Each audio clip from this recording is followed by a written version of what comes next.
नमस्कार, राष्ट्र की बात के साथ मैं हूं मानक गुप्ता। यूपी विधानसभा चुनाव में आज छठे चरण की वोटिंग जारी है। 57 सीटों पर वोट डाले जा रहे हैं। पूर्वांचल के 10 जिलों की 57 सीट, 57 सीटों पर मतदान अब तक कैसा रहा है, सबसे पहले आपको वो बता देते हैं। दोपहर 3 बजे तक का आंकड़ा हमारे पास आ चुका है। आज छठा चरण है, सिर्फ एक चरण और बाकी है। 10 तारीख को नतीजे।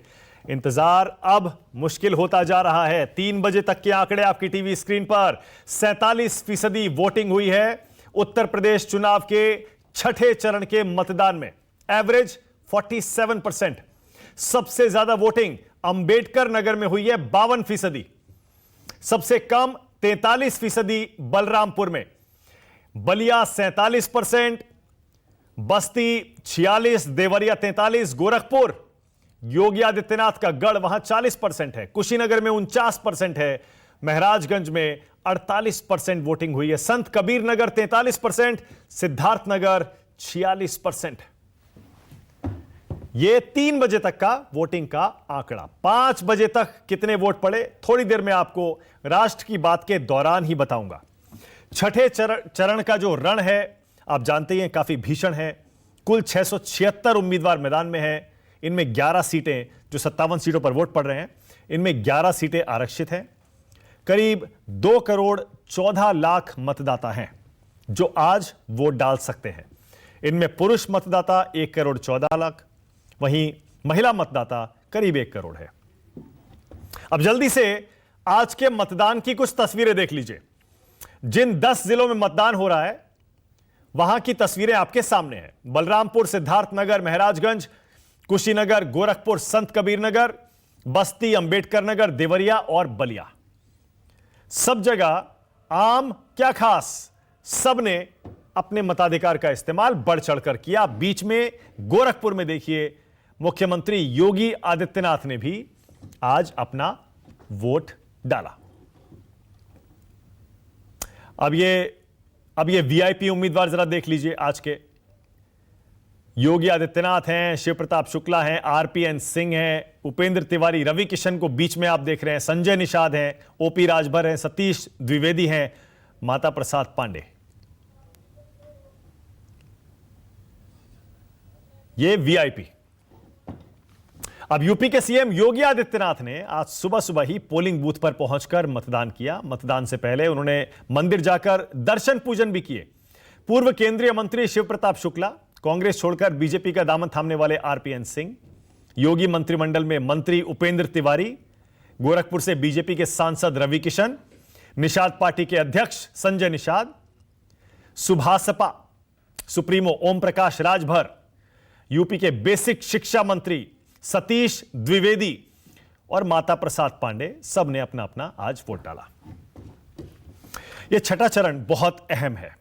टक्कर जबरदस्त है क्योंकि इस चरण में मुख्यमंत्री योगी आदित्यनाथ, उनके मीडिया सलाहकार रहे शलभमणि त्रिपाठी, सूर्य प्रताप शाही, सतीश द्विवेदी, जयप्रताप सिंह, उपेंद्र तिवारी, रामाचल राजभर, लालजी वर्मा, बहुत सारे योगी के मंत्री चुनावी मैदान में हैं। स्वामी प्रसाद मौर्य आज हैं। इसके अलावा कई राजनीतिक दिग्गज आज चुनावी मैदान में हैं जिनके लिए इस समय वोट पड़ रहा है। 10 तारीख को नतीजे आएंगे, याद रखिए, 10 मार्च। अब बहुत ज्यादा समय बचा नहीं है, सिर्फ 1 हफ्ते का समय है। आज 3 तारीख है, छठे चरण का मतदान हो रहा है। आखिरी चरण का मतदान 7 तारीख को है और उसके 3 दिन बाद 10 मार्च को 5 राज्यों के विधानसभा चुनाव के नतीजे, जिसका इंतजार अब सबके लिए मुश्किल होता जा रहा है। हर कोई बेसब्र है। न्यूज 24 ने भी तैयारी पूरी कर रखी है। 10 तारीख को सुबह 6 बजे से ही सबसे तेज नतीजे आपको दिखाएंगे। लेकिन आज बात करेंगे छठे चरण की। क्या बीजेपी पूर्वांचल में, जहां पर अभी मतदान चल रहा है और 7वें चरण में भी है, क्या पिछली बार के परफॉर्मेंस को, प्रदर्शन को दोहरा पाएगी, या फिर इस छठे चरण के चुनाव में अखिलेश यादव वापसी कर पाएंगे? आज यही पूछेंगे, आपको ग्राउंड जीरो ले चलेंगे। लेकिन सबसे पहले राष्ट्र की बात में आज का सवाल, क्या 6 चरण में चुनाव की तस्वीर साफ हुई? और दूसरा जो अब हम पूछ सकते हैं, क्योंकि चुनाव यानी मतदान खत्म होता दिख रहा है, कौन जीत रहा है यूपी? राष्ट्र की बात में बीजेपी से अनिला सिंह, समाजवादी पार्टी से शहजाद अब्बास, और राजनीतिक विश्लेषक वरिष्ठ पत्रकार आशुतोष मेरे साथ हैं। लेकिन इनसे बातचीत से पहले मेरे 3 रिपोर्टर आपको आपकी टीवी स्क्रीन पर दिखाई दे रहे हैं। मेरे साथ राजीव रंजन गोरखपुर से लाइव जुड़े हुए हैं और अशोक तिवारी और मानस श्रीवास्तव को भी आप देख रहे हैं। सबसे पहले ग्राउंड रिपोर्ट, मुझे पता है अनिला सिंह और शहजाद अब्बास दोनों जानना चाहेंगे ग्राउंड पर क्या हो रहा है। राजीव, आपके पास आ रहा हूं। सबसे पहले गोरखपुर योगी आदित्यनाथ का गढ़ है, जरा बताइए क्या माहौल है राजीव गोरखपुर में?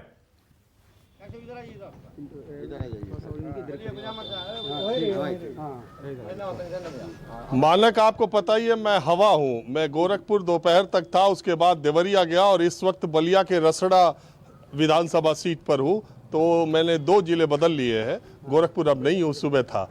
बहरहाल जो मैं जानना चाह रहा था बाकी सीटों पर क्या माहौल है, देखिए गोरखपुर शहर सीट के बारे में कोई बात करना बेमानी है, क्योंकि योगी आदित्यनाथ का प्रभाव वहां पर जिस तरीके का है, अब तो मतदान खत्म हो रहा है, तो इसलिए मैं कह सकता हूं कि शहर की सीट पर उसकी बात करना ज़्यादा जरूरी नहीं है। लेकिन गोरखपुर में जिस तरह का माहौल इस बार के चुनाव में है, आप यकीन मानिए 4-5 सीटें ऐसी हैं, चौरी चौरा की, गोरखपुर ग्रामीण की, चिल्लूपार की, सहजनवा की, इन सीटों के बारे में कोई ये कह नहीं सकता कि किसका पलड़ा भारी है। उसकी वजह सिर्फ एक है, क्योंकि वजह सिर्फ एक है कि आमने सामने की लड़ाई है। इसी तरह मैं आपको बताऊं, अगर आप देवरिया की पत्थरदेवा की सीट देखें, वहां पर ब्रह्मा शंकर त्रिपाठी जो समाजवादी पार्टी के उम्मीदवार हैं, वहां से योगी सरकार में कृषि मंत्री रहे सूर्य प्रताप शाही से उनकी इतनी तगड़ी टक्कर है। देवरिया शहर की सीट के बारे में फिर मैं नहीं कहूंगा, और खुले तौर पर मैं आपको कहता हूं कि शहरी सीटों में भारतीय जनता पार्टी का पलड़ा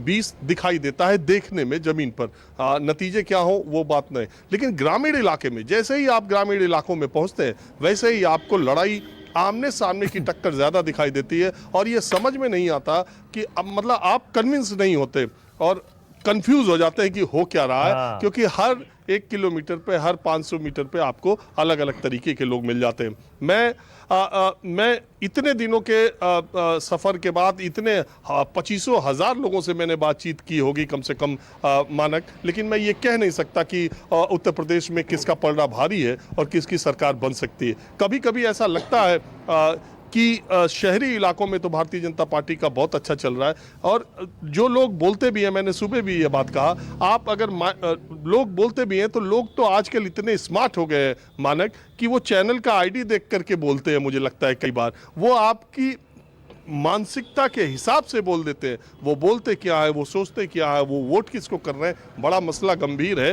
बहरहाल इतना जरूर है कि 4 महीने पहले उत्तर प्रदेश का चुनाव जिस तरह का दिखाई दे रहा था, अंतिम चरण से पहले वो दूसरे तरह का दिखाई देने लगा है। और जो बात आपने कही, ये 111 सीटों पर मुझे लगता है कि जो 70 सीटें जीतेगा, सरकार उत्तर प्रदेश में उसकी बनेगी, 6ठे और 7वें चरण की। और इस चरण को इतना इंटरेस्टिंग बना दिया है कुछ फैक्टर्स ने। जैसे आप देखिए ओम प्रकाश राजभर, उनका बड़बोलापन इस पूरे चुनाव में सबसे ज्यादा चर्चा में रहा। अब उनकी पूरी परीक्षा 6ठवें और 7वें चरण में होनी है। उनका जो भी प्रभाव है वो बनारस, गाजीपुर, बलिया और देवरिया, ये 4-5 जिले हैं, ये बहुत इंपॉर्टेंट है। उनके बेटे भी चुनाव लड़ रहे हैं, वो खुद जौहराबाद विधानसभा सीट से लड़ रहे हैं। और इसी तरह संजय निषाद, वो भी जितना बड़पोलापन उन्होंने दिखाया है भारतीय जनता पार्टी के खेमे में, उनकी भी पूरी परीक्षा इसी बेल्ट में होनी है, इसी 6ठवें और 7वें चरण में होनी है। इन दोनों पर भारतीय जनता पार्टी संजय निषाद पर बहुत बैंक कर रही है, और अखिलेश यादव ये दारा चौहान और स्वामी प्रसाद मौर्य और ओम प्रकाश राजभर पर बहुत बैंक कर रहे हैं। तो यही कुल गणित है। वैसे अगर आप कहे, हाँ राजीव, मैं यही सोच रहा था, राजीव मैं यही सोच रहा था, ये जो आपके आसपास लोग दिखाई दे रहे हैं, ये माइक आईडी देख के आए हैं या आपको देख के आए हैं? अरे ये माहौल क्या है वाले आ गए राजीव रंजन।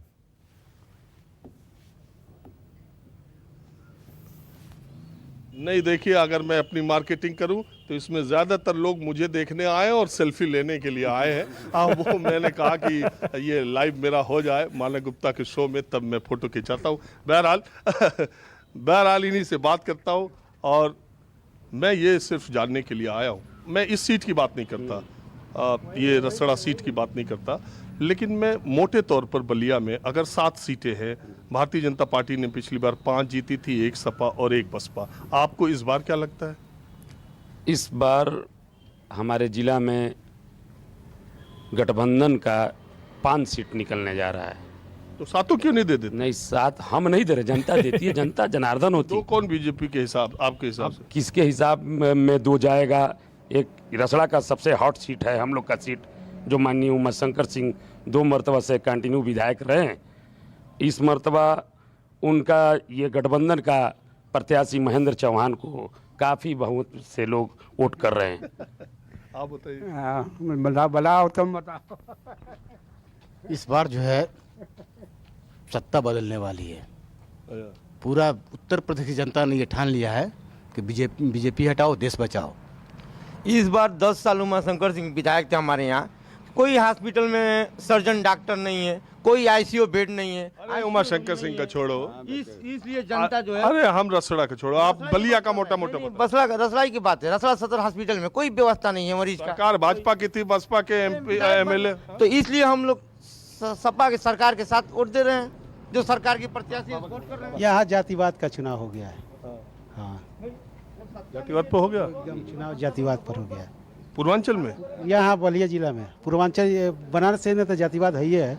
यहाँ पूरा जिला में जातिवाद का चुनाव हो गया है। तो जातिवाद तो दोनों तरफ से हुआ, दोनों तरफ से हुआ है। तो पलड़ा किसका भारी लगा? अब पढ़ला समझ ही में नहीं रहा किसका भारी है।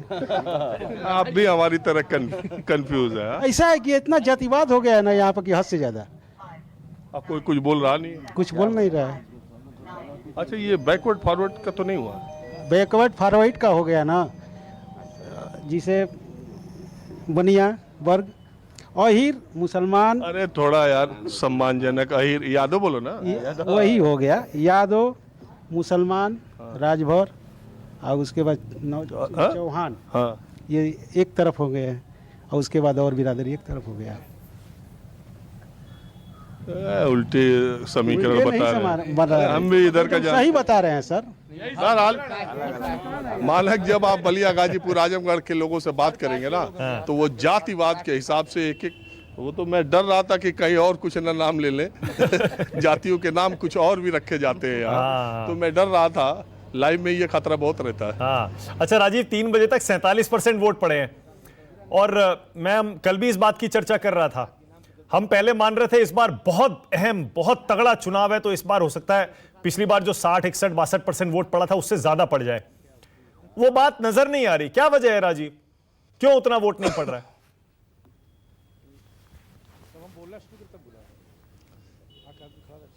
देखिए, ये एक बात ऐसी है, ये एक गंभीर बात है कि इस बार के सारे चरणों के चुनाव अगर आप देखें तो 2017 से वोटिंग परसेंटेज कम ही है। मुझे तो नहीं लगता कि पिछले 5 चरण में भी कहीं क्रॉस किया था। जिले वाइज भी कहीं क्रॉस नहीं कर रहा है, और ऐसे भी नहीं।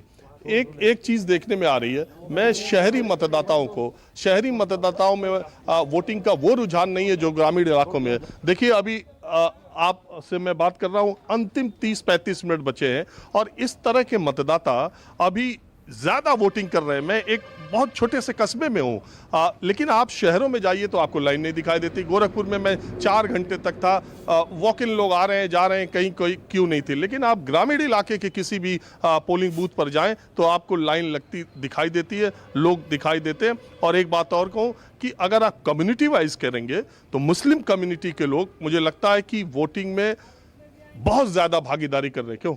सही बात है, सही बात है। आप लोग मेरी इस बात से सहमत हैं? सही है, सही बात है, सही बात है। अभी देखिए 6 बजे भी जा रहे हैं। हाँ, जाएंगे। तो सुबह से लेके शाम तक ये जो वोटिंग परसेंटेज है, मुझे अगर आप कहेंगे, मैं जो देखता हूँ वो बोलता हूँ, जो सच है वो जो दिखाई देता है वो मैं बोलता हूँ। तो मैंने शहरी मतदाताओं में वो उत्साह नहीं देखा। अब ग्रामीण इलाके में वोट किस चीज पर मिल रहा है ये भी समझ के बाहर है। हाँ बिल्कुल। क्या राजीव, एक और सवाल बस, ये हम हमेशा से मानते आए हैं कि बीजेपी शहरी इलाके में हमेशा अच्छा प्रदर्शन करती है और उसकी विरोधी पार्टियां, रीजनल पार्टियां खास तौर से अगर हैं तो उसके सामने वो ग्रामीण इलाकों में अच्छा करती हैं।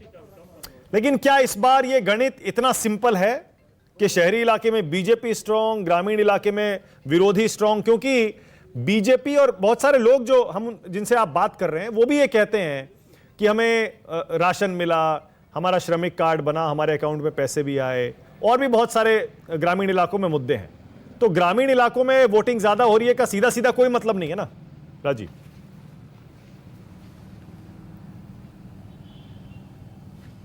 नहीं, बिल्कुल नहीं। देखिए, इस वोटिंग में, इस पूरे चुनाव में मैं बहुत जगह घुमा हूं। शौचालय, लोगों को जो मकान ग्रामीण इलाकों में मिले, और राशन सबसे बड़ा, इसका बहुत असर है और इसकी लोग चर्चा करते हैं। कोई पोलिंग बूथ ऐसा नहीं है जिस पर आप जाएं और ग्रामीण इलाके के लोग ये न कहें कि उनको 2 साल से ये सरकार खाना खिला रही है, उनको मकान मिला है, उनको शौचालय मिला है। बहुत सारे लोग तो ये भी कहते हैं कि हमारा पेट जिसने भरा है, अब वक्त उसको वापस करने का है। लेकिन सवाल यही है कि जो लाभार्थी हैं उनका प्रतिशत क्या है। जब आप कास्ट इक्वेशन पे आएंगे, हाँ। आप दूसरे मुद्दों पे आएंगे तो फिर वो बढ़ते हुए दिखाई देते हैं, लेकिन वो कितना उस पर जा रहे हैं, कितना राशन और शौचालय पर जा रहे हैं। हाँ। देखिए, एक बात और मैं मानक आपको बताऊं, 55 लाख लोगों को 500 रुपए महिलाओं को समाजवादी पार्टी पेंशन देती थी, और एक ही तारीख को 55 लाख महिलाओं के अकाउंट में 500 रुपए जाते थे। 30,000 रुपए का लैपटॉप दिया अखिलेश यादव ने कितने स्टूडेंट्स को, और कन्या विद्याधन 30,000 कितने लोगों को दिया। अगर सारे लाभार्थियों ने वोट दे दिया होता तो समाजवादी पार्टी की वो दुर्गति नहीं होती जो 2017 के विधानसभा Exactly. खाली लाभार्थियों ने दे दिया होता। तो ये लाभार्थी भी बड़े इच्छार्थी होते हैं। हाँ। तो इनका पेट या इनकी इच्छा कब भरेगी या किस चीज पर वोट करने जाएंगे, ये भी एक बड़ा सवाल है, क्योंकि मैंने पिछली सरकार के भी सब योजनाओं को देखा था और इस सरकार की भी देख रहा हूं। नहीं, बिल्कुल सही है। Thank you Rajiv. और राजीव, बिल्कुल देखिए, जैसा खुद बता रहे थे, 20-25 हजार, बल्कि शायद उससे भी ज्यादा लोगों से बात कर चुके हैं, वेस्टर्न यूपी से शुरू होकर, और अब पूर्वांचल की तरफ आखिरी चरण तक ट्रैवल करेंगे, पूरा यूपी घूमेंगे। राजीव कह रहा है मैं खुद कंफ्यूज हूं, छठे चरण का चुनाव आज खत्म हो रहा है, मुझे खुद समझ में आना जमीन पे क्या हो रहा है। तो राजीव की राय आ गई। अब अशोक और मानस के पास जाऊंगा। पहले अशोक आपके पास आ रहा हूं, क्योंकि अशोक और मानस मेरे 2 उत्तर प्रदेश के ऐसे रिपोर्टर हैं जो कि यूपी की राजनीति की रग-रग समझते हैं, यूपी की राजनीति को लगातार कवर करते हैं, पूरा चुनाव भी कवर कर रहे हैं ग्राउंड पे। अशोक, पहले आपके पास, क्या आप भी राजीव की राय से सहमत हैं? क्या आप भी कंफ्यूज्ड हैं, या 6 चरण आते आते कुछ थोड़ी तस्वीर साफ हो रही है? अशोक।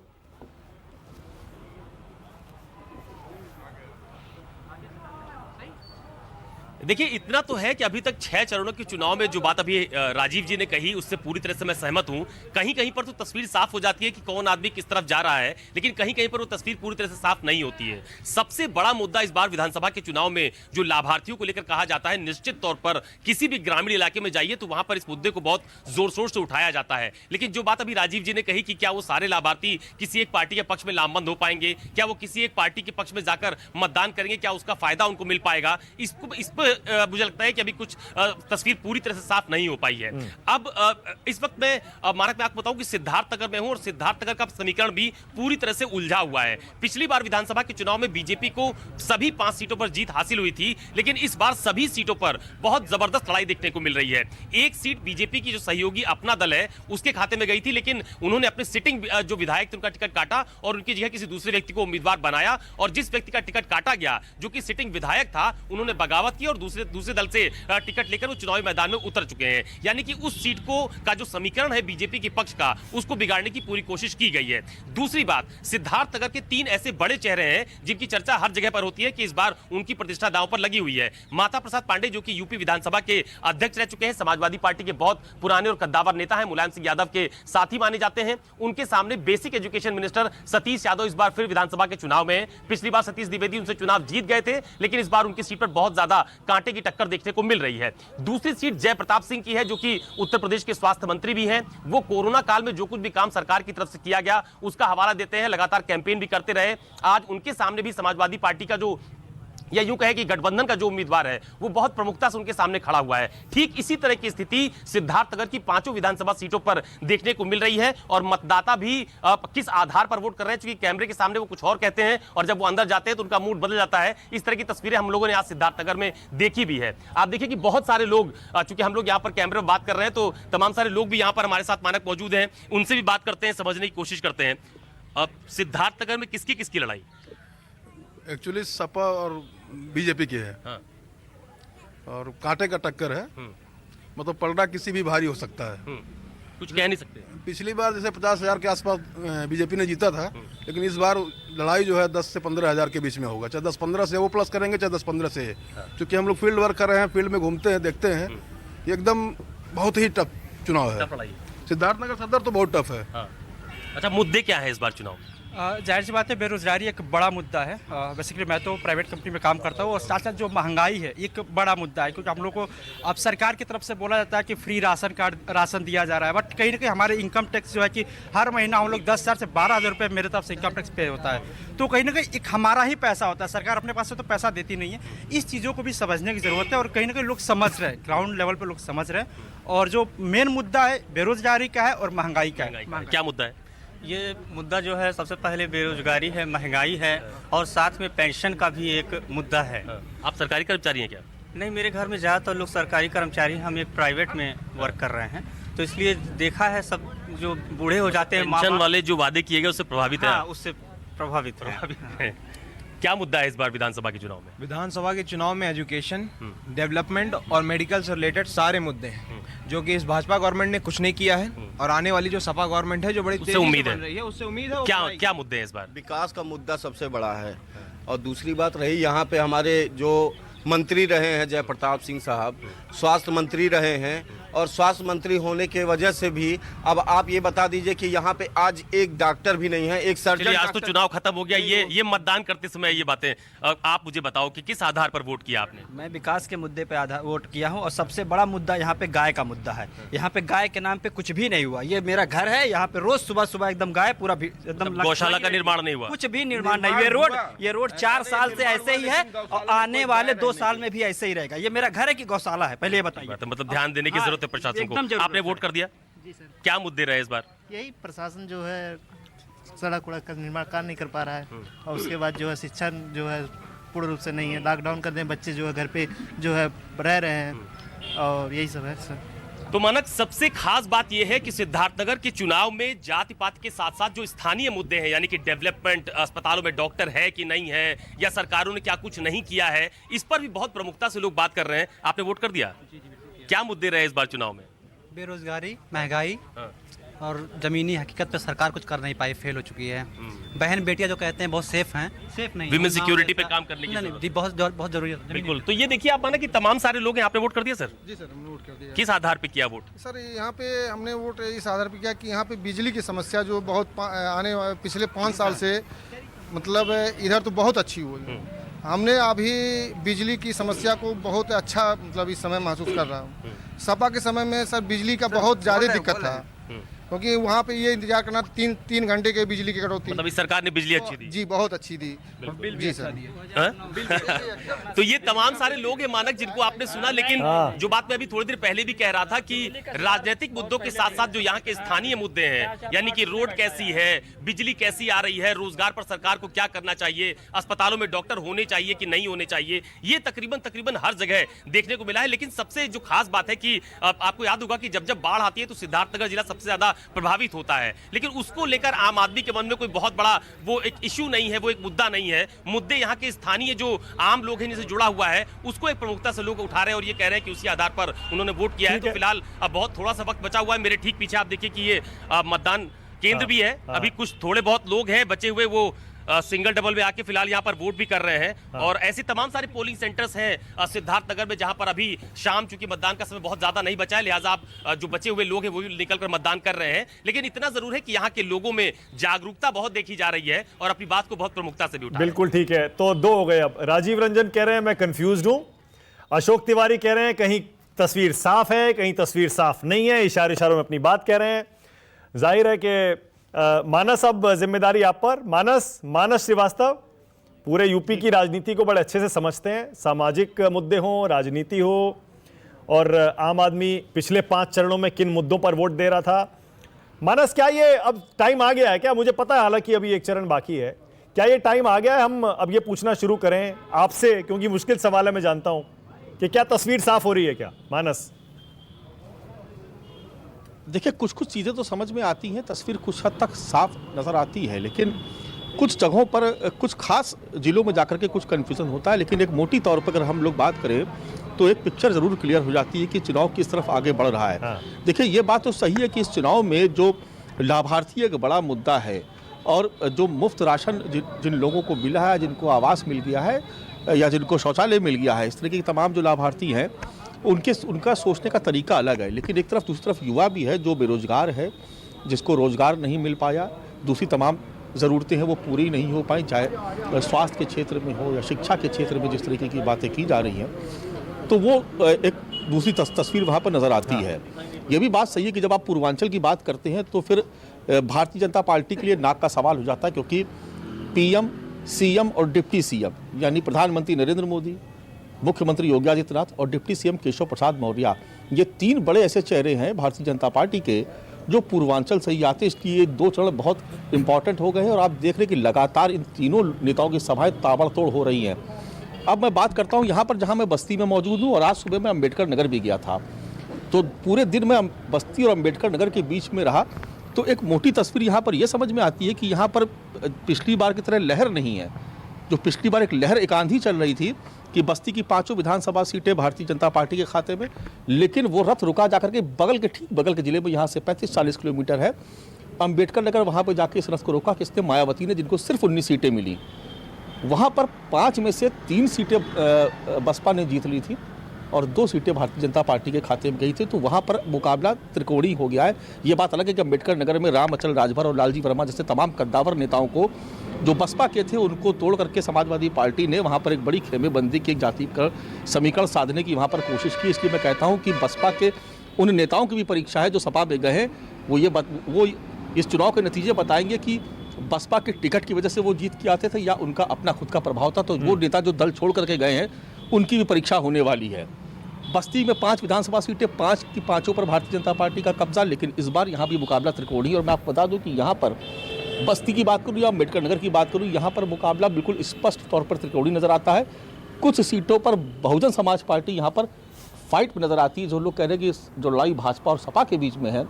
कुछ जगहों पर बसपा भी फाइट नजर आती है। एक एग्जाम्पल के तौर पर मैं कहूँगा हरैया विधानसभा की, यहाँ पर अजय सिंह भारतीय जनता पार्टी के विधायक, उन्होंने राजकिशोर सिंह को हराया। वो राजकिशोर सिंह जो कभी बसपा सरकार में कद्दावर नेता थे, कई टर्म मंत्री रहे, फिर समाजवादी पार्टी में आए, सपा सरकार बनी, उसमें मंत्री रहे, लेकिन पिछली बार चूंकि बसपा का वहाँ पर सेकंड पोजीशन पे था, इसलिए इस बार वो सपा छोड़ बसपा चले गए, बसपा से चुनाव लड़ रहे हैं। तो ये तमाम ऐसे नेता हैं जिनकी अपने चरित्र है, जिनकी अपना दल बदलने का अपना, कहते हैं जैसे हम लोग सियासत में कि मौका परस्ती एक बड़ी चीज़ होती है राजनीति में। कुछ यहाँ के बस्ती के कुछ गणमान्य लोग ये बात करते हैं। सर, क्या मुद्दा है यहाँ पर बस्ती में? क्या मुद्दा, यहाँ पे मिली जुली लहर है सब, अभी तो कुछ क्लियर नहीं है। कुछ कंफ्यूजन है मन में है? बिल्कुल, अभी तो कोई भी क्लियर नहीं है। जो भी क्लियर होगा तो 10 के बाद ही। मुकाबला किसके बीच नजर आ रहा है? मुकाबला किसका है? भाजपा के साथ बसपा का है, और किसका? बस आप भी मानती है? क्या मुद्दा इस बार? शायद जब वोट डालने गई थी तो कोई मुद्दा था दिमाग में?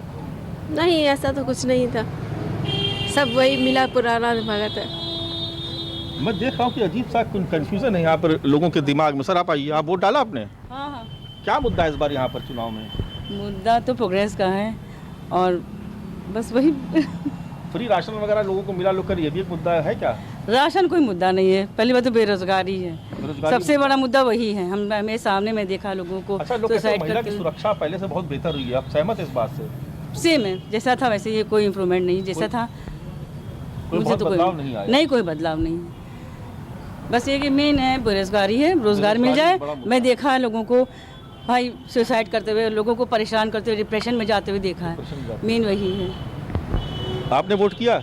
हाँ, हमने। क्या मुद्दा है इस बार? इस बार महंगाई, डीजल, पेट्रोल, राष्ट्रवाद, ये तमाम ऐसे मुद्दे हैं जो मुखर तरीके से उठ रहे हैं और इसी बिहार पे वोट पड़ भी चल रही है, आपको समझ में नहीं आ रहा है। सपा एकदम आ रही है, वेलकम है सपा का, और सुपड़ा साफ हो जाए। अरे भाई, तो राष्ट्रवाद का है बोल गए? अरे माना, जरा पूछिए इनसे, महंगाई, डीजल, पेट्रोल बोल रहे हैं, फिर राष्ट्रवाद भी बोल गए, वो भी मुद्दा है। राष्ट्रवाद आपने एक मुद्दा उठाया, सवाल हमारे स्टूडियो से आया। राष्ट्रवाद तो बीजेपी का मुद्दा है। हाँ, तो आप उसका समर्थन करते, क्या करते हैं? हाँ, देखिए, राष्ट्रवाद की अपनी अलग अलग तरीके से डिफिनेशन है। राष्ट्रवाद मतलब होता है टैक्स पेयर, टैक्स देने वाला भी राष्ट्रीय हित में ही टैक्स देता है। आप 6.5 लाख करोड़ की संपत्ति बेचते हो, क्या ये राष्ट्रवाद है? तमाम की।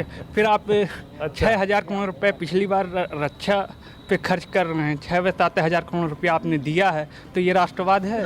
राष्ट्रवाद मतलब होता है सशक्त राष्ट्रवाद, जिससे राष्ट्र का विकास और जनहित के लिए कार्य मानस में समझ गया, मानस में समझ गया इनका पॉइंट में समझ गया। जी वो बेसिकली वो ये कहना चाह रहे हैं बीजेपी का फर्जी राष्ट्रवाद है, ये उनका पॉइंट था, मैं समझ गया।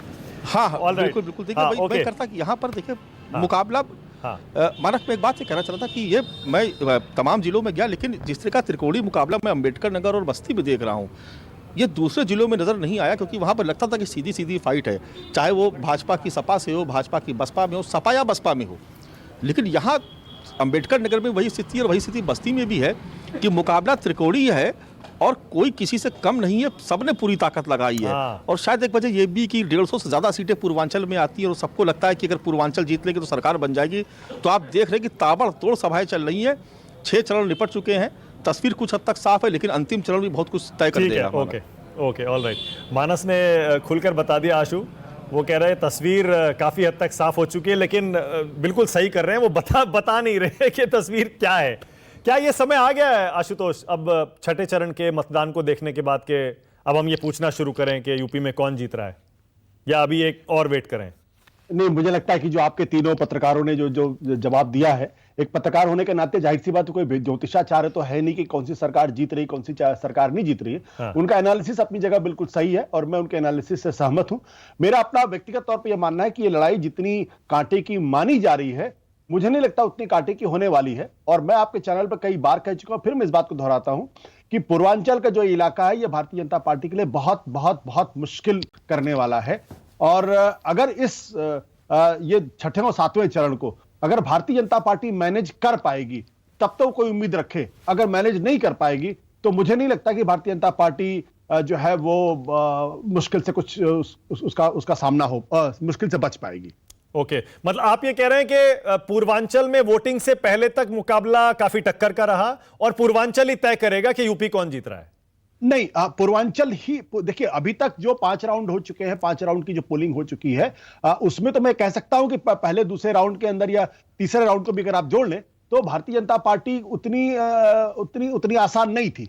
लेकिन जो चौथा पांचवा राउंड था उसमें आप कह सकते हैं भारतीय जनता पार्टी समाजवादी पार्टी के बीच में बहुत जबरदस्त टक्कर थी और हो सकता है कुछ इलाकों में भारतीय जनता पार्टी को एज रहे। लेकिन छठे और सातवें राउंड में अगर आप ट्रेडिशनली भी देखें तो ये वो इलाके हैं जहां समाजवादी पार्टी को एज मिलना चाहिए और मुझे लग रहा है कि एज मिल भी रहा है। ओके, अनिला जी, क्या वाकई गोरखपुर, योगी आदित्यनाथ की छवि, पूर्वांचल आपका गढ़ अब यही तय करेगा क्या, यानी छठा आज का और सातवां चरण? जब राजीव जी और अशोक जी और मानस जी कह रहे थे कि भाई जो सिचुएशन है that is not very clear, अभी कुछ नहीं बता पा रहे हैं, कहीं पर हमें लग रहा है कि नहीं बहुत स्पष्ट पता चल रहा है, कहीं लग रहा है कि नहीं। उस वक्त बैठकर मैं ये सोच रही थी कि अभी आप आशु जी से पूछेंगे और आशुतोष जी बिल्कुल स्पष्ट बता देंगे कि कोई है। न्यूज़ 24 के जो कॉरेस्पॉन्डेंट्स है उनको पता नहीं क्यों तक सरकार आ रही है। खैर, देखिए, जहां तक गढ़ की बात है, मैं तो ये कहूंगी कि पूरा उत्तर प्रदेश जो है योगी आदित्यनाथ जी का गढ़ है। भगवा में वो ताकत है जिसने धूल चटा दी माफिया को, माफियावाद जो है उसके ऊपर अंकुश लगा दिया। ऐसे राजनीतिक दल जिनके फाइनेंसर्स जो हैं जघन्य अपराधी थे, माफिया थे, लैंड माफिया, चाहे किसी भी प्रकार के माफिया हो, वो चलाते थे राजनीतिक दल, आज वो छुपे छुपे घूम रहे हैं। तो आप लिख कर रख लीजिए मानस जी, ये जो लास्ट 2 फेज हो रहे हैं ना, इंक्लूडिंग इनका ये जो समाजवादी पार्टी है ना, अलाइड पार्टनर्स है ना, इनकी हार की अर्थी निकलेगी। ओपी राजभर साहब की पार्टी एक कंधा देगी, दूसरी पार्टी जो है अपना दल के वो दूसरा देंगे, स्वामी प्रसाद मौर्य, दारा सिंह चौहान, चारों के चारों जो है कंधा देंगे समाजवादी पार्टी की हार की अर्थी को। लिख के रख लीजिए, उत्तर प्रदेश जो है वोट देगा, बिल्कुल देगा, विकास के लिए देगा। अच्छा अनिला जी, थोड़ा सुनिए ना, मैं अभी तक आपकी पार्टी में किसी ने अखिलेश यादव का जवाब सही मायनों में दिया नहीं है। देखिए, अखिलेश बार बार कह रहे हैं 2 राउंड में हमारे 100 हुए, 4 राउंड में हमारी सरकार बन चुकी, अब हम लीड बढ़ा रहे हैं। आप स्पेसिफिकली नहीं बताते, इसलिए मैं पूछ रहा हूं 5 चरण में बताइए ना। आप भी तो कहिए कि हमारी बन चुकी, 4 में बन गई, 5 में बन गई, अब हम लीड बढ़ा रहे हैं। नहीं, बन तो चुकी, हम भी लीड बढ़ा रहे हैं। हम भी लीड बढ़ा रहे हैं। अरे अखिलेश जी कुछ भी कह दें, आप लोग मेरे को जीत कर आने दो, मैं मार्च पर सैर कराने ले जाऊंगा, मैं चांद पे सैर कराने ले जाऊंगा, तैयारी रखो 10 मार्च को हमारे। अरे इनकी हार की अर्थी उठाएंगे ये चारों के चारों। नहीं मार्च तो इनका नाम मैंने अभी उन्होंने मार्च कब कहा उन्होंने? मार्च तो नहीं कहा उन्होंने, मार्च पर ले जाऊंगा। अरे नहीं कहा तो कह दें, क्या फर्क पड़ता है? हमने तो 5 साल जो काम किया उस रिपोर्ट कार्ड को लेकर लोगों के बीच में हैं और लोग हमारे साथ हैं और अच्छी तरीके से देख रहे हैं कि अभी तो सरकार बनेगी ना, बनने से पहले जो है धर्म विशेष के कुछ जो बहुत ओवर एक्साइटेड लोग हैं कह रहे हैं हमारी सरकार आने वाली है, फिर देख लेंगे हिंदुओं को। अरे भाई क्या बात है, भगवा से इतना डर लगता है क्या? अच्छा ओके, भगवा से डर लगता है? ये भगवा ताकत ही है जिसने उत्तर प्रदेश को जो है फिर से लाइन पे ठीक से ओके। शहजाद अब्बास, शहजाद अभी आपने राजीव रंजन को सुना, मेरे सहयोगी को, और उसके आगे भी वो कह रहे थे कि शहरी इलाकों में बीजेपी का जोर है लेकिन ग्रामीण इलाकों में टक्कर है। आप इसे कैसे देखते हैं? मानस जी बहुत धन्यवाद आपका। देखिए आपने जो ग्राउंड जीरो के ऊपर जो लोगों से बात की गई वो भी आपने देखी है, और इस जो लोगों ने जो बात कही है रोजगार की और बेरोजगारी, महंगाई की और स्वास्थ्य सेवाओं की बात की है, वो लगभग हम 4-5 साल से लगभग उठाते चले आ रहे हैं। आप देखिए कि कानून व्यवस्था तो बुरी तरह ध्वस्त है और महंगाई जो है वो एकदम चरम पे। मैं आपके चैनल के ऊपर कई बार इस बात को रख भी चुका हूँ कि मुख्य मुद्दे जो है वो महंगाई है, बेरोजगारी है और स्वास्थ्य है। ये तीनों चीजें हैं। अब हम बात करने जाते हैं जब स्वास्थ्य की, तो स्वास्थ्य पे बात नहीं करते, महंगाई पे बात नहीं करते, कानून व्यवस्था पे बात नहीं करते। अभी ये अर्थी की बात करेंगी, अरे अर्थी तो हाथरस की बेटी की आपने नहीं उठने दी, रात में 2 बजे आपने उसको जला के मार दिया, वो भी पेट्रोल डाल के। हिंदू प्रथा के हिसाब से शाम के बाद जो है वो अंतिम संस्कार नहीं होता है, आपने उसका अंतिम संस्कार करा दिया। आपने 700 किसानों के जो हालात पैदा किए, जो 7 किसान मर गए, 1 साल तक तो वो बैठे रहे उसके ऊपर, अपने धरने के ऊपर, आपने उनका हाल नहीं जाना। उनके ऊपर जो मुकदमे लगे थे, आपने वादा किया था वो भी आपने वापस ले लिए, मुकदमे भी। अब आप जो आपकी और चीजें हैं। शहजाद एक सेकंड रुकिएगा, 1 सेकंड रुकिएगा। 5 बजे तक का वोटिंग परसेंटेज मेरे पास आ गया है और बहुत ज्यादा उत्साह देने वाला नहीं है वो, जैसा मैं पहले भी कह रहा था। पिछली बार का रिकॉर्ड तो टूटा ही नहीं है, लेकिन हम देख रहे हैं कि अभी भी 50% के आसपास वोटिंग परसेंटेज दिखाई दे रहा है 5 बजे तक। लगता नहीं है अब एक घंटे में वो 60 भी पहुंचेगा, बड़ा मुश्किल लग रहा है। यानी पिछली बार से कम वोटिंग हो रही है। आप इसे कैसे देख रहे हैं? देखिए, भारतीय जनता पार्टी के खिलाफ उत्तर प्रदेश की जनता में गहरा रोष है। लोग अपना जो वोट कर रहे हैं वो इतने गुस्से के साथ कर रहे हैं और वो सिर्फ बेरोजगारी और महंगाई पे कर रहे हैं। आप देखिए कि भारतीय जनता पार्टी के नेताओं के घरों के अंदर इतना धुआं निकल रहा है कि दीवारें काली हो गई। मानस जी, लखनऊ के अंदर जो पेंट की दुकानें, वहां सफेद पेंट खत्म हो गया है, पेंटर गायब हैं। लोग ढूंढ रहे हैं कि अपने घरों का पेंट करा दे, पता चला भारतीय जनता पार्टी के घरों में पेंट कर रहे हैं, काला धुआं दीवारों पे, वो छुपा रहे हैं उसको। इतना घबरा चुके हैं। शहजाद एक सेकंड, 1 सेकंड। आप कह रहे हैं, सुनिए ना, आप कह रहे हैं सरकार से नाराजगी है। अगर नाराजगी है भाई तो खूब वोट पड़ना चाहिए। हम तो चाहते हैं ज्यादा वोट पड़े, लेकिन वोट नहीं पड़ रहा है। मैं वही कह रहा हूँ, वोट परसेंटेज जो है पिछली बार से कम है। मानस जी, भारतीय जनता पार्टी का जो कोर वोट पड़ता है वो गुस्से में पड़ ही नहीं रहा है। अच्छा, वो वोट ही नहीं पड़ रहा है, वो वोट डालने नहीं जा रहे हैं, तो उसकी वजह से आपको लग रहा है कि कम परसेंटेज हो रही। लेकिन असली जो मुद्दे हैं, अब आप देखिए उत्तर प्रदेश के अंदर हर 8 में से 1 बच्चा जो है स्कूल छोड़े दे रहा है। अच्छा ओके, ऑलराइट शहजाद, ये चर्चा हम पहले भी बहुत कर चुके, अहम मुद्दा है, विद ऑल ड्यू रिस्पेक्ट, बहुत चर्चा हो चुकी है, फिर करेंगे।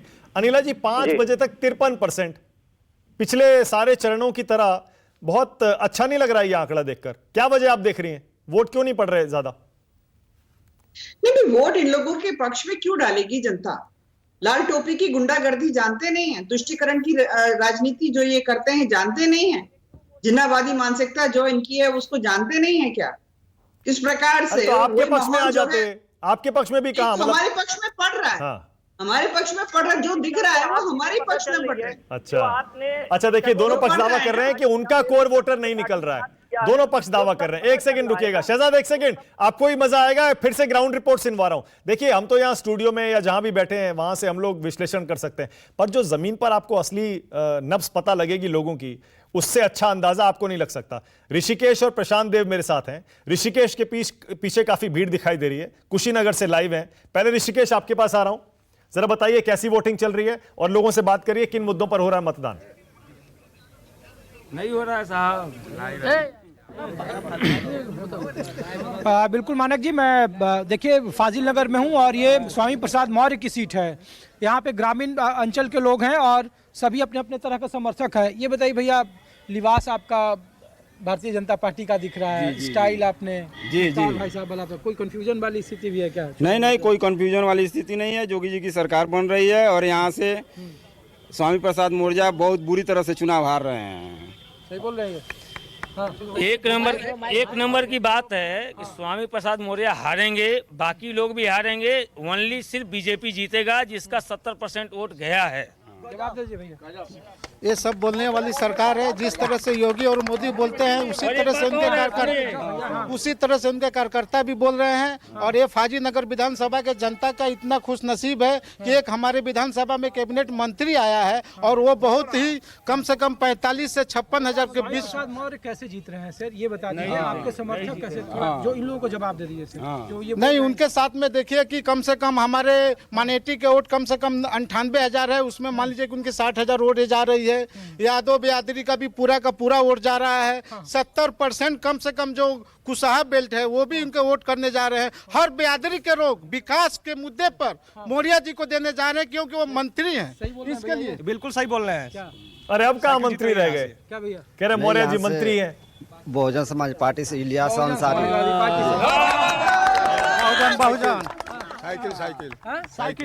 साइकिल आप बताइए भैया। अब सुनिए, नहीं, यहाँ से साइकिल जीत रही है। साइकिल जीत रही है यहाँ से। नहीं, साइकिल नहीं जीत रही है। आगे कमल का फूल आ जाए। भाजपा जीत रहे हैं। इधर भी लोग हैं। क्या है, कौन? भाजपा। क्या भैया? भाजपा जीत रही है, भाजपा। माने कि देखिए आप, ये देखिए यहाँ पे इस तरीके के लोग हैं। आप देखिए कि जिस तरीके के हालात हैं वो किस तरीके से अपनी गोलबंदियां हैं और ग्रामीण जो मतदाता हैं वो किस तरीके से बटे हुए हैं। अपने अपने समर्थक हैं और अपने अपने दावे हैं, सबकी अपनी अपनी दलीलें हैं। हाँ बिल्कुल। देखिए ऋषिकेश, अब ऐसा लग रहा है कि जो लोग अब क्योंकि वहां वोट दे चुके, ऐसा लग रहा है अब ये आशु ये ऐसा लग रहा है अब सेलिब्रेशन शुरू हो गया है। अब दोनों पक्षों को लग रहा है, उनके लोगों को, कि हमारी सरकार बन रही है। इसीलिए मैं कह रहा था अब धीरे धीरे यूपी में अब ये माहौल बनने लगेगा, भाई कौन जीत रहा है, ये जीत रहा है, वो जीत रहा है। इसीलिए आज हमने अपने राष्ट्र की बात में सवाल भी ये रखा है, क्या छठे चरण के बाद तस्वीर कुछ साफ हो रही है? जाति के ऊपर इससे पहले आशुतोष, जब राजीव बात कर रहे थे, वो जो बेनिफिशियरी वर्ग है, क्या वो भी जाति पर वोट देता है क्या? बेनिफिशियरी वर्ग, क्योंकि बहुत अहम फैक्टर है वो। देखिए, लाभार्थी का एक बहुत बड़ा हवा खड़ा करने की कोशिश की गई है। लाभार्थी एक वर्ग है, इसमें कोई दो राय नहीं है, लेकिन जो हर पॉलिटिकल पार्टी का अपना बेस वोट है, वो बेस वोट हिलने वाला नहीं है। जो उस और जो बेस वोट से अलग जो फ्लोटिंग वोटर है, वो जरूर उससे इन्फ्लुएंस होता है, इसमें कोई दो राय नहीं है। लेकिन उसमें भी एक तबका वो है जो ये कहता है कि भाई रोज हमको राशन दे के आप अगर हमारे बच्चे को रोजगार नहीं दे रहे हैं, अगर आप सिलेंडर 1,000 रुपए के हिसाब से दे रहे हैं, तो फिर हमारे लिए उस राशन का क्या मतलब है? इस समाज में बहुत सारे ऐसे लोग हैं जो चीजें भीख में नहीं चाहते हैं, और हम शायद लाभार्थी बना के उनको ये बताने की कोशिश कर रहे हैं कि अब आप लोग जो है खुद अपने बल पे कमाने की स्थिति में भी नहीं है और आप अपना घर खुद भी नहीं चला सकते हैं।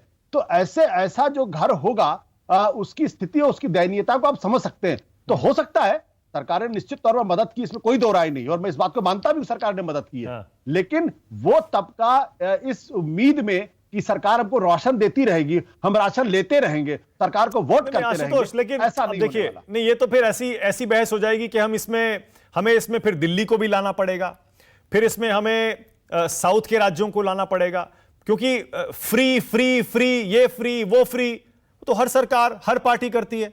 और दिल्ली में तो हमारा सीधा सीधा एक्सपीरियंस है, अरविंद केजरीवाल की पार्टी ने फ्री फ्री करके कितने चुनाव जीते और कितने लोकप्रिय हैं वो फ्री फ्री करके।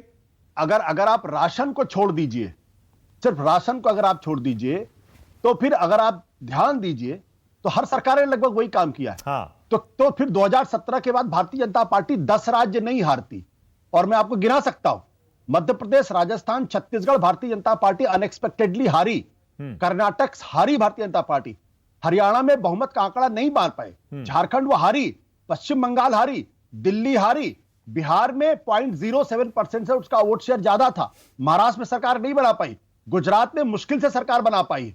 तो अगर ये बेनिफिशियरी क्लास था तो भारतीय जनता पार्टी क्यों नहीं जीती? ओके अनिला जी बताइए, बेनिफिशियरी जो है वर्ग उसका हवा बनाया जा रहा है, आशुतोष कह रहे हैं। नहीं, आशुतोष जी भी बिल्कुल कुछ भी कह सकते हैं, पूरा इनको अधिकार है, संविधान ने अधिकार दे रखा है इनको, बिल्कुल दिन रात यही सब होता रहता है। पर खैर मानिक जी, मैं एक चीज बताऊं, लाभार्थी जो है वो एक कम्युनिटी की तरह वोट करेगा नहीं करेगा ये तो हम 10 मार्च के बाद बिल्कुल डिस्कस कर लेंगे, परंतु उत्तर प्रदेश की जनता, ये कर्नाटक और हरियाणा और पता नहीं कहां पे इन्होंने दुनिया भर के स्टेट्स गिनवा दिए। मैं छोड़ती हूँ, मैं अपने प्रदेश की बात करती हूँ, मैं अपने उत्तर प्रदेश की बात करती हूँ, मैं पूर्वांचल की ही बात कर लेती हूँ। ये बता दीजिए, यूरिया का कारखाना जो है वो 30 साल से बंद था, किसने चालू करवाया? एम्स कौन लेकर आया? हाँ, आज की तारीख में एंसेफ्लाइटिस की वजह से जहां बच्चे मरा करते थे बीआरडी अस्पताल में, हमें याद है जब नई सरकार हमारी बनी थी, कितना एक पूरा क्योटिक स्टेट भी खड़ी हो गई थी। आप देख लीजिए आज एंसेफ्लाइटिस जो है कम से कम 90% से ज्यादा वो कंट्रोल हो चुका है। और इंद्रधनुषी जो हमारी स्कीम चलती है वैक्सीनेशन की, 100% वो वहां पे लागू हो चुकी है। तो चाहे हम इंफ्रास्ट्रक्चर की बात कर लें, इंफ्रास्ट्रक्चर में चाहे वो रोड इंफ्रास्ट्रक्चर हो, चाहे वो मैं एयरपोर्ट्स की बात कर लूं, चाहे मैं मेडिकल इंफ्रास्ट्रक्चर की मैं बात कर लेती हूँ, किसी की चीज आप बात कर लीजिए, क्या जनता देख नहीं रही? किसान नहीं, आप किसान सम्मान निधि छोड़ दीजिए, जो पेंशन जाती है खाते में छोड़ दीजिए, जिनको घर मिले हैं क्या वो भूल जाएंगे? जिनको शौचालय मिले हैं उनको वो भूल जाएंगे क्या? चाहे कुछ भी कहते रहे, दिवाली होली जो है फ्री का सिलेंडर मिलेगा कि नहीं मिलेगा? सिलेंडर दिया तो हमने दिया ना, इन लोगों ने दिया क्या? तो जो लोग सड़क पर चल रहे हैं, जो लोग अस्पताल का इस्तेमाल कर रहे हैं, जो कारखाने से यूरिया बनकर निकल रहा है उसका इस्तेमाल कर रहे हैं, हाँ, यहाँ पर जो आस्था को सम्मान दिया गया, चाहे वो मैं वाराणसी की बात कर लूं, चाहे मैं वो मिर्जापुर की बात कर लूं, चाहे आप कुछ भी कुशीनगर की आप बात कर लीजिए, क्या लोग इस चीज को नकार जाएंगे? ओके ऑलराइट अनिला जी, ओके ऑलराइट, प्रशांत के पास ले चल रहा हूं। बलिया से प्रशांत देव लाइव है। प्रशांत, बलिया का क्या हाल है, और जरा यह भी बताइएगा क्या तस्वीर कुछ साफ हो रही है 6 चरण की वोटिंग के बाद? प्रशांत।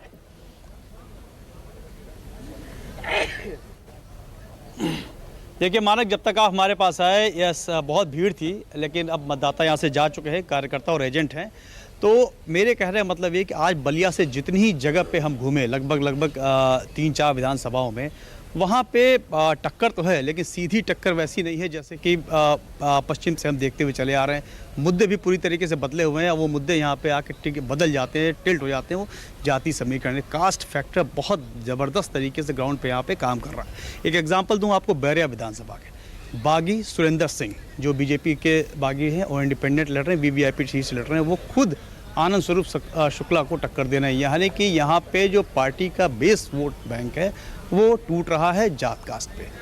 समाजवादी पार्टी जहाँ पे कमज़ोर थी, यहाँ पे एमवाई गठबंधन के अलावा, तो ओम प्रकाश राजभर की 2 सीट हैं यहाँ पे, वहाँ से अपने आप को मजबूत करने की कोशिश कर रही है। तो मिला जुला के इस पूरे एरिए में अगर आप ये कहिए कि जो आपने सवाल पूछा कि तस्वीर साफ दिखाई दे रही है, तो पूर्वांचल अभी पूरा बाकी है और बलिया पूर्वांचल का जिला है। यहाँ पे आप गोरखपुर वाले हिस्से को छोड़ दीजिए तो यहाँ से स्थिति बदलती हुई शुरू हो जाती है। जो बहुत जब लहर थी तब 7 में से 4 बीजेपी के पास है, वो भी मुश्किल से, और 3 गठबंधन के पास है, मतलब बीजेपी नहीं जीत पाई थी। ऐसे में अपनी सीटों को बचा पाना और उसको ओवरराइड करके और आगे बढ़ना बहुत मुश्किल लगता है। और जो लाभार्थी वगैरह की बातें जो हम शुरू से सुनते आ रहे हैं, यहाँ देहातों में उस तरह का साउंड हमको सुनाई नहीं दिया। तो इसलिए बहुत ज़्यादा कन्फ्यूज़न है बलिया में। पूरे विधानसभा में आज घूमने में हम कोई तस्वीर इस पर नरेट नहीं कर सकते। हम क्या, जो प्रत्याशी चुनाव लड़ रहा है वो भी कह रहा है कि उससे अलग से बात कीजिए तो वो बहुत दावा नहीं कर सकता कि वो किस तरीके से जीत रहा है। अजीब तरह का कास्ट इक्वेशन यहाँ पे बन रहा है और पब्लिक जो कैंडिडेट्स हैं उनका अपना लोकल कनेक्ट बहुत ज़बरदस्त है। वो जो राष्ट्रीय स्तर के मुद्दे हैं, पार्टी की जो बात है वो जो है उस पर हावी नहीं हो पा रही है। मतलब पर्सनल कनेक्ट बहुत ज़्यादा काम कर रहा है। इसी हिसाब से प्रत्याशी मैदान में उतारे गए हैं। तो हर प्रत्याशी जो जिस पार्टी से है वो बहुत मजबूती के साथ बलिया में हमें खड़ा हुआ दिखाई दे रहा है, इसलिए स्थिति साफ नहीं हो सकती। और ये एक बानगी है बलिया से। अभी आप जब गाजीपुर, मऊ, आजमगढ़ उस तरफ बढ़ेंगे तो शायद इसी तरह की तस्वीर आपको दिखाई देगी कास्ट फैक्टर पे। ओके ऋषिकेश, एक बार फिर से आपके पास आ रहा हूं, जरा इन लोगों से बात करिए और जरा बड़ा सवाल पूछिए, उनसे पूछिए 6 चरण का चुनाव हो गया, सरकार किसकी आ रही है यूपी में?